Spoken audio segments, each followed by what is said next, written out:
তোমাকে কেউ ফোন চাউক বা কেউ তোমার হয়তো ফোনে সমস্যা হচ্ছে, তুমি রিপেয়ারিং করতে দেবে ফোনটা, এই সেটিংসটা যদি করা থাকে তাহলে সে তোমার ফোনের কোনো কিছু গ্যালারির তথ্য হোক বা কোনো সিক্রেট কোনো জিনিস কিন্তু সে কোনোভাবেই ওপেন করতে পারবে না। তো দেরি কেন, ঝটপট করে সেটিংসটা দেখে নাও।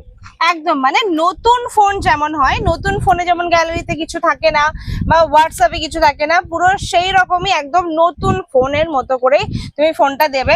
আবার হয়তো যে যখন তোমাকে ফোনটা ফেরত দিয়ে দিল, তখন আবার কিন্তু ফোনটা তুমি আবার তোমার মতো করে নিতে পারবে। হ্যাঁ, আর এটাতে কিন্তু বেশিক্ষণ লাগবে না, মাত্র একটা সেকেন্ড সময় দাও, ব্যাস তুমি মনে এভাবে করে নিতে পারবে, ফোনটা দেবে, আবার যখন তোমার ফোন তুমি ফেরত পেয়ে যাচ্ছ আবার ওই সেটিংসটা আর একবার অফ করে দেবে, ব্যাস হয়ে যাবে। চলো দেরি না করে দেখা যাক এই সেটিংসটা। আমাদের এই ফোনগুলোর মধ্যে না অনেক সেটিং ইউটিলাইজ করতে পারছি না আমরা এই ফোনগুলোকে, তো চলো ফোনগুলো এবার সঠিকভাবে ইউটিলাইজ করবো আমরা। চলো দেখে নেওয়া যাক সেটিংসটা।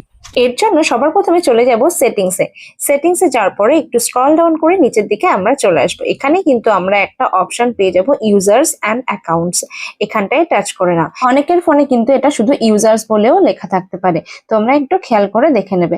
এরপরে চলে যাব আমরা মাল্টিপল ইউজার্স, এই মাল্টিপল ইউজারটায় টাচ করে নেওয়ার পরে আমরা কিন্তু এখানে পেয়ে যাব এই গেস্ট অপশনটা।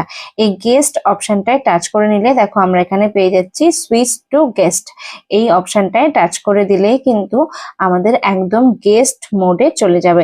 একটু সময় দিলেই দেখবে একদম ফোনটা নতুনের মতো হয়ে ওপেন হয়ে যাবে। দেখো ফোনের এখন গ্যালারিটা আমি ওপেন করছি, গ্যালারিটা ওপেন করলে দেখো গ্যালারিতে কিচ্ছু দেখা যাচ্ছে না, একদম নতুন ফোন যেমন হয় পুরো সেই রকম নতুনের মতো ফোন একদম দেখা যাচ্ছে। দেখো এখন যদি তুমি এখানে কলের এখানে চলে আসো, কাকে লাস্ট কল করেছি কোনো কন্টাক্ট নাম্বার কিছুই কিন্তু দেখা যাচ্ছে না, ফোন একদম নতুনের মতো। এবার ভাবছো ফোনটা কি করে আবার আগের মতো করব, তোমরা ভাবছো আবার ওই অপশনটা অফ করে দিলেই সেই রকম জায়গায় পৌঁছে যাবে, কিন্তু সেটা করতে পারবে না, কিন্তু তার জন্য পাসওয়ার্ডের প্রয়োজন। চলো সেটাও দেখিয়ে দিচ্ছি। এরপরে এখান থেকে তোমরা এক্সিট গেস্ট অপশন একটা দেবে, সেটা দিয়ে করতে পারো, আর তা না হলে একদম আবার চলে যাও আগের জায়গায়, ইউজার্স এন্ড অ্যাকাউন্টে গিয়ে এখানে মাল্টিপল ইউজারে চলে যাও। মাল্টিপল ইউজারে গিয়ে এখানে এক্সিট গেস্ট মোড এটাকে অন করে দাও। এটা করলেই কিন্তু এখানে এক্সিট করবে, এরপরেই কিন্তু আমাদের সাথে সাথে যে এক্সিট গেস্ট মোড তো হয়ে যাবে, কিন্তু ফোনটা ওপেন করার জন্য কিন্তু আমাদের পাসওয়ার্ডটা দিতে হবে। আর সেই পাসওয়ার্ড তো তুমি ছাড়া যাকে ফোনটা দিয়েছো সে তো জানবে না, সে তো এটা ওপেন করতে পারবে না, তাই না? তো সেই জন্য তোমার যে ফোনের পাসওয়ার্ড সেই পাসওয়ার্ডটা দিয়ে তুমি কিন্তু ফোনটা আবার ওপেন করে আবার তোমার জায়গায় নিয়ে চলে আসতে পারো। দেখো পাসওয়ার্ড দিয়ে দিলাম, এরপরে ব্যাক করে চলে এসো, দেখবে তোমার